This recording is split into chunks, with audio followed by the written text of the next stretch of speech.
उत्तर प्रदेश में त्रिस्तरीय पंचायत चुनाव ग्राम पंचायत, क्षेत्र पंचायत और जिला पंचायत हर 5 साल में आयोजित किए जाते हैं। पिछले चुनाव 2021 में हुए थे, जो कोविड-19 के कारण देरी से 4 चरणों में अप्रैल 2021 में संपन्न हुए थे। मौजूदा पंचायतों का कार्यकाल 2020 से 2025 तक माना जा रहा है और अगले चुनाव दिसंबर 2025 के अंत तक या जनवरी-फरवरी 2026 में होने की संभावना है। हाल के अपडेट्स चुनाव की समय सीमा और तैयारियां। पंचायत राज मंत्री ओम प्रकाश राजभर ने विधानसभा में जानकारी दी है कि दिसंबर 2025 तक पंचायत चुनाव कराने की तैयारी चल रही है, ताकि 2026 में होने वाले विधानसभा चुनावों से पहले प्रक्रिया पूरी हो सके। परिसीमन की प्रक्रिया 18 जुलाई 2025 से शुरू हो चुकी है और अंतिम सूची 10 अगस्त 2025 तक जारी की गई। 14 अगस्त से 29 सितंबर 2025 तक बूथ लेवल ऑफिसर लोग घर घर जाकर मतदाता सूची का सर्वेक्षण करेंगे। 1 जनवरी 2025 को 18 वर्ष की आयु पूरी करने वाले सभी व्यक्तियों के नाम मतदाता सूची में शामिल किए जाएंगे। अप्रैल 2026 तक चुनाव प्रक्रिया पूरी होने की संभावना है। ग्राम पंचायतों की संख्या में कमी। उत्तर प्रदेश में ग्राम पंचायतों की संख्या 504 कम होकर अब 57,695 रह गई है।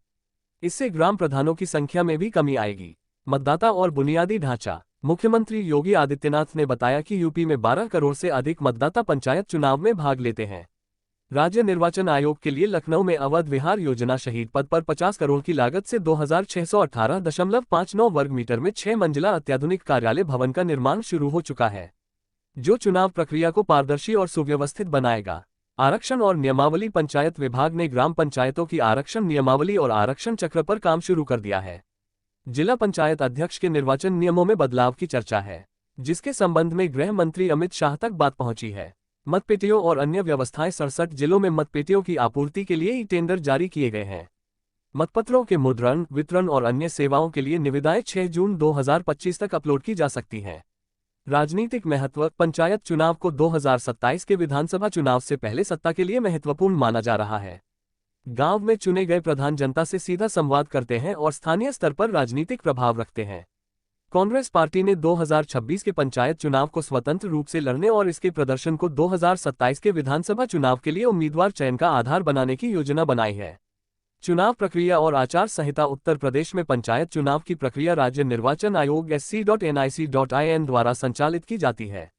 मतदाता सूची, बीएलओ या सुपरवाइजर खोज और अन्य जानकारी आयोग की वेबसाइट पर उपलब्ध है। चुनाव से पहले आदर्श आचार संहिता लागू होगी, जैसा कि उत्तराखंड में 28 जून से 31 जुलाई 2025 तक लागू थी। ध्यान देने योग्य बिंदु। कुछ स्रोतों में 2025 के अंत में चुनाव की संभावना जताई गई है, जबकि अन्य में जनवरी-फरवरी 2026 की बात कही गई है। यह अनिश्चितता अभी बनी हुई है, इसलिए आधिकारिक अधिसूचना के लिए राज्य निर्वाचन आयोग NIC पर नजर रखें। कोविड-19 जैसी परिस्थितियों ने पहले चुनाव में देरी की थी और इस बार भी ऐसी किसी स्थिति का प्रभाव पड़ सकता है। सुझाव। नवीनतम अपडेट्स के लिए उत्तर प्रदेश राज्य निर्वाचन आयोग NIC की आधिकारिक वेबसाइट पर जाएं।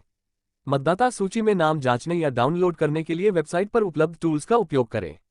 यदि आप किसी विशेष जिले या ग्राम पंचायत के बारे में जानकारी चाहते हैं तो कृपया विवरण प्रदान करें, ताकि मैं और विशेष जानकारी दे सकूं। प्रधान का चुनाव। हर किसान, हर मजदूर, हर नौजवान के दिल में एक सपना होता है गांव का प्रधान बनने का। लेकिन दोस्तों, क्या आप जानते हैं कि कुछ लोग ऐसे होते हैं जो लाभ चाहकर भी प्रधान का चुनाव नहीं लड़ सकते? आज हम आपको इसी की पूरी सच्चाई बताने वाले हैं।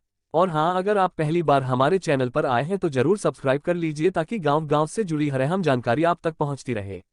अपराध और सजायाफ्ता लोग। सबसे पहले आते हैं वे लोग जिन पर संगीन अपराध दर्ज हो और कोर्ट ने उन्हें सजा सुनाई हो। अगर किसी व्यक्ति को हत्या, डकैती, भ्रष्टाचार या किसी भी बड़े अपराध में कोर्ट ने दोषी पाया है और सजा दी है तो वह प्रधान के चुनाव नहीं लड़ सकता, क्योंकि कानून